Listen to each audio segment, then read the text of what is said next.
Hi everyone. Now, in this lesson, we're going to get stuck into various evaluative strands that you'd be able to use should anything on China and the middle income trap come up in this year's essay. It's a really, really important phenomenon. So remember what we've said about how China is running out of time. That would be your go-to point here, okay? It is absolutely vital that they really ignite and undertake these reforms quickly, because otherwise they may well succumb to this middle income trap. It's not a certainty by any stretch, but it could happen. Now, why is that so dangerous? Well, it's so dangerous because if their comparative advantage in manufacturing fully erodes, then their current account surplus will diminish. The profits being made by many of the firms in the coastal region in China will also diminish, and that will mean that the Chinese economy will have less money to actually reinvest in the long-term research and development and generating the dynamic efficiency that is necessary to really undertake necessary innovation to really drive that growth onto a new level, okay, and adopt that cutting-edge approach as we've seen with the solo model. What we've also got to remember is that China is transitioning under a gradualist mechanism, so it seems very much as if China is just prepared to do it the way they want to do it, and that will be the end of story there. So it's going to be very interesting to see how this all develops. Anyway, let's take a look at what we've got here. So firstly, I've put down diversify low-end manufacturing. Yeah, as we've seen in terms of Rostow stage growth, China, in that drive to maturity, they really need to shift away from any low-end manufacturing, which they've done a lot of shifting away from, but it still is existent in the Chinese economy, and move into higher value-added sectors.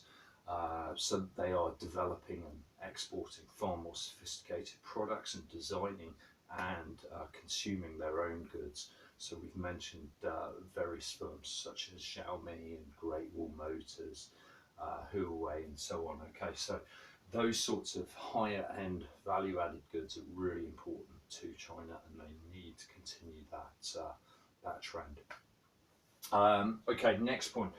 They've got to increase domestic demand. Again, we know this from Rostow's stage to growth in the era of high mass consumption.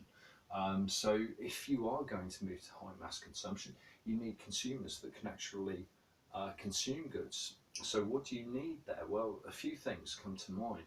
Firstly, the fact that there is the need for welfare reform. As we've seen a number of times, reform of the hukou system, of course, is a primary objective. But the labour and welfare reforms are lacking to some extent. Furthermore, it could be other things such as a minimum wage rather for those migrant labourers. But there's other principles that are also touted with regards to China. So reform of the financial sector may allow interest rates to rise, some economists argue, and that may enable savings to be more productive, meaning that people may actually save less and consume more because they know their savings are actually performing better. Furthermore, you could also consider possibly an appreciation of the Chinese renminbi as a currency, and if that were to happen, of course, that would reduce the price of foreign imports. So it may well mean that more foreign goods are consumed. Okay, whether Xi Jinping would want that is, of course, debatable, but in the longer term, it looks likely that the Chinese currency will need to appreciate. Anyway, next point, productivity gains needed in agriculture. This is really important. The absence of progress made in terms of reforms in the land sector of the economy is a concern. So is the lack of productivity in agriculture. So these farms really need to be allowed to scale up in size and generate the greater economies of scale, enabling the actual workers in farms to be more productive. Those farmers that aren't needed can then relocate to the more productive cities. Before we've mentioned how 50 to 80% more productive workers are in the larger cities. So that process of urbanisation may be accelerated by reforms in this agricultural sector. What's also interesting to note here is that some recent initiatives that have just come out within the last month or so have really focused on, for instance, the coastal regions and the actual county level mayors and Communist Party members were always measured by the performance of the industrial sector. So they are adopting China a very similar approach to the Western areas and the other landlocked counties and regions within China, to ensure that actually agriculture is prioritised instead of industry in those areas. And so if Communist Party members want to get promoted and make further progress up the state ladder, then one of the ways that they've got to make sure they do this is by making good agricultural reforms. So clearly the incentives are being improved for the state and making sure that they are really supporting development there and progress. Next point, provision of world-class education. Well, on the Solo model, we've seen how important education is with regards to generating greater outputs in the longer term. So that's obviously a really important point, but it's no good just producing graduates. They need to be of sufficient quality. Reducing barriers to entry for startup firms is also really important. Creativity at the masses and everyone being seen as an entrepreneur. These are all in the 5-year plan there. So the question is, to what extent are these barriers to entry going to be reduced?